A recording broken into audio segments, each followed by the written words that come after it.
O estúdio MPSP desta semana tem como convidado o promotor de justiça Ivan Castanheiro, promotor de Americana e membro do GAEMA. Doutor, uma satisfação recebê-lo aqui para a nossa conversa, porque acabou de ser realizado o Congresso Brasileiro de Direito Ambiental na sua 24ª edição e o senhor foi um dos participantes que se destacaram ali em mais esse evento. Doutor, no evento que abriu o Congresso, o ministro Herman Benjamin, do STJ, disse que quando ele chegou à Corte, as teses estruturantes do direito ambiental já estavam consolidadas. Ele atribuiu esse fenômeno a uma atuação do Ministério Público de São Paulo. Quais são essas teses a que o ministro se referiu que foram estruturadas pelo MPSP, doutor?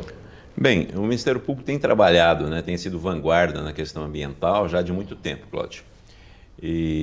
Então, dentro dessa linha de defesa de teses, o Ministério Público tem buscado e conseguiu consolidar, quando não no STJ, via recurso especial, quando não no Tribunal de Justiça, via recurso ao Superior Tribunal de Justiça, certo. Teses como o ato jurídico perfeito, ou seja, um termo de ajustamento de conduta, um acordo efetuado ou mesmo uma decisão judicial, ela deve prevalecer sobre eventuais modificações posteriores da lei. Perfeito. Então, essa questão de que não há direito adquirido a poluir, de que os acordos efetuados na vigência da lei anterior devem prevalecer, foi uma das teses construídas aqui no âmbito do Ministério Público de São Paulo. A exemplo da questão da reserva legal. Na época, a reserva legal do Código Florestal anterior, o cômputo da reserva legal era feito independentemente do cômputo da área de preservação permanente. Certo. Hoje isso modificou, mas por muitos anos havia a necessidade de se somar essas duas áreas e foi uma tese que o Ministério Público defendeu e viu vitoriosa. Foi aqui em São Paulo também que surgiram essas teses dizendo que a compensação do dano ambiental não pode ser financeira. Sim, foi aqui também. Por muitos anos o Ministério Público defendeu, até que isso viesse a se consolidar, que não bastava para indenizar um dano ambiental uma contribuição pecuniária. A multa, a chamada multa combinatória, ela serve para obrigar o sujeito, o agente, o degradador, seja pessoa física, seja uma empresa, pessoa jurídica, a reparar o dano sob pena de incidência da multa, mas isso não dispensa que haja uma reparação in natura, ou seja, o meio ambiente deve ser recomposto na medida em que houve o dano e não um ressarcimento financeiro. E também em São Paulo surgiu a tese de que de todo dano ambiental decorre um dano moral. Procede isso? Procede. É uma questão que vem sendo discutida, debatida na jurisprudência, com alguma vacilação. Recentemente eu tive uma decisão judicial em Americana que não reconheceu o dano moral. Estamos recorrendo na certeza que o Tribunal de Justiça reconhecerá ou, se necessário, levaremos a tese ao Superior Tribunal de Justiça, que tem um posicionamento tranquilo quanto a isso. É um posicionamento do Ministério Público que hoje podemos dizer que se sedimentou aqui de São Paulo e que se sedimentou na jurisprudência, que o dano moral em decorrência do sofrimento da população, quer por agravamento da saúde, quer por um dano à flora, à fauna, qualidade da água, o próprio resíduo sólido contaminando o solo, isso não gera só um dano que deva ser reparado do ponto de vista ambiental. Isso gera uma situação em que a população não pode usufruir desses bens, desses serviços ecossistêmicos, e isso merece uma reparação e os tribunais têm reconhecido graças a muitas ações e muitos recursos do Ministério Público de São Paulo. Perfeito. Doutor, na abertura do Congresso, a Procuradora-Geral da República, a doutora Raquel Dodge, foi homenageada, uma das 3 homenageadas, e eu lembro muito bem que ela disse que na gestão dela, o Ministério Público Federal passou a encarar o acesso à água como um direito humano, Se inscreveu o acesso à água como entre ali os direitos, que compõem a Carta dos Direitos Humanos. O que nos leva a crer que existe uma certa interdisciplinaridade entre o direito ambiental e as outras áreas do direito. O senhor concorda com essa tese e é assim que o senhor e seus colegas do GAEMA também trabalham? Sim, não só os colegas do GAEMA, mas os colegas de promotores de meio ambiente das comarcas locais, o Ministério Público Brasileiro, do qual eu faço parte, da Associação Brasileira dos Membros do Ministério Público, a Abrampa, nós temos feito um trabalho nesse sentido, né? A água faz parte do sistema de direitos humanos, é um direito fundamental, porque ela traz vida, ela traz saúde, ela traz dignidade às pessoas. E o recurso hídrico também não se pode esquecer que ele é um elemento do meio ambiente, né? A água ao lado do ar, do solo, da flora, da fauna, são elementos naturais do meio ambiente. Não bastasse isso, né? A água é a força motriz da economia. Sem água você não tem produção, você não tem riqueza. Então, a questão, essa equação meio ambiente e economia, quando se fala no desenvolvimento econômico sustentável, que todo mundo gosta de falar, mas acaba sendo difícil de aplicar na prática, é verdade, mas que deve ser levado em consideração a qualidade da água, a demanda, a oferta em nível suficiente, uma exploração racional e não excessiva.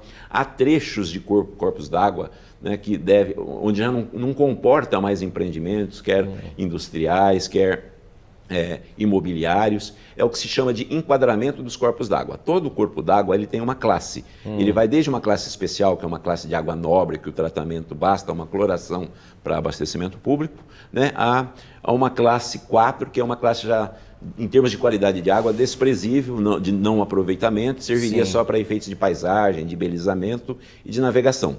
Né? Os rios normalmente são classe 2, que ainda é possível o abastecimento público, e classe 3. E quando não há esse enquadramento, a luta do Ministério Público é para que haja uma restrição de investimentos, uma melhoria dessa qualidade de água. O Ministério Público, por meio principalmente do GAEMA, porque atua por bacias hidrográficas, né, ultrapassa fronteiras de comarca, às vezes até fronteiras de estado, né? A atuação do GAEMA nessa área tem sido no âmbito de trabalhar o plano de segurança da água, que é a água com qualidade, para efeitos de abastecimento público, tá? E a água bruta, a água do corpo d'água previamente ao tratamento, né, de maneira a garantir tratamento de esgoto, né, garantir que haja a proteção da mata ciliar, que é a chamada área de preservação permanente, onde a intervenção humana deve ser mínima e deve ser para efeitos de utilidade pública. O senhor tocou num ponto interessante, doutor Ivan, porque também no evento de abertura o ministro disse que a questão ambiental, ele é uma referência no direito ambiental, ela deve ser encarada de forma sistêmica, né? De forma articulada. E o GAEMA trabalha assim, de forma articulada. Para quem não sabe, o GAEMA era do Ministério Público que cuida do meio ambiente, né? E o GAEMA tem vários núcleos em São Paulo, no estado de São Paulo. E esses núcleos atuam de forma articulada, é isso, doutor? Exato. Você tocou, Cláudio, né, no nome do ministro Herman Benjamin. É importante que se diga, ele foi do Ministério Público, construiu diversas teses, foi coordenador do Centro de Apoio muitos anos, foi justamente galgado ao Superior Tribunal de Justiça e se tornou um marco da defesa do direito ambiental com repercussão internacional. De maneira que tê-lo citado, né, no Congresso do Planeta Verde, que esta casa teve a honra de sediar, né, o 24º Congresso, dizendo que o Ministério Público de São Paulo construiu as teses ambientais, é algo da maior importância, que nós procuramos, enquanto promotores regionais ou mesmo promotores locais, buscar honrar, né? E buscar formas de articulação. Então nós temos trabalhado em conjunto, não só com os promotores das várias bacias hidrográficas, né? Mas também com os promotores locais e promotores de outros estados na tentativa de unir força para combater as alterações legislativas que têm sido assim bastante regressivas, tá? Sendo ofendido um princípio básico do direito ambiental, que é o princípio da proibição do retrocesso, ou seja, depois de alcançada determinada proteção dos recursos naturais, não caberia regredir, né? Nós temos trabalhado isso no plano legislativo, no plano de recursos, nas atuações processuais, na tentativa de evitar, nos articulando, por exemplo, dentro da Abrampa, foi criado recentemente um comitê de crise, onde vários dos membros do Ministério Público, inclusive eu e outros colegas, temos composto comissão para trabalhar a questão do licenciamento ambiental, que está sendo bastante flexibilizada, né? A questão do retrocesso de uma maneira geral, a questão da desafetação de algumas áreas de unidades de conservação, áreas grandes espaços territoriais especialmente protegidos com a função de ser filtro de poluição, de ser fonte de reprodução, né, das espécies florísticas, etc. Então, o Ministério Público tem procurado se engajar, especialmente por meio do GAEMA, que é um grupo especializado, né, que trabalha com essas questões de política pública, na tentativa de evitar aí um estrago maior dessas questões ambientais, dessa legislação que desprotege o meio ambiente ao invés de proteger. Perfeito. Doutor, nosso tempo está acabando, mas a mudança da representação no CONAMA também é um ponto que preocupa? Muito, não só do CONAMA, mas os conselhos, de uma maneira geral, foram em grande parte extintos, e na área ambiental, né, onde a representação, né, da sociedade, que é diretamente atingida, né, esse princípio de participação social nas decisões ambientais é fundamental. E nessa linha de raciocínio, o Conselho Nacional do Meio Ambiente, o CONAMA, que inclusive contava com a participação de um membro do Ministério Público Estadual e um federal, essa participação foi excluída, né, foram reduzidas de mais de uma centena de membros, né, para 22 membros, e é bastante preocupante essa situação, porque perde essa representatividade, essa possibilidade de a sociedade participar dos seus destinos, dos seus rumos. Perfeito. Doutor, nós agradecemos muito a sua presença aqui para a nossa entrevista. Essa área em que o senhor atua é uma área muito interessante, apaixonante, o direito ambiental. Sem dúvida. O senhor deve concordar, senão não estaria atuando justamente nessa área. Muito afinco. E nós agradecemos muito a sua participação para esclarecer não só os seus colegas, mas também o público em geral, né?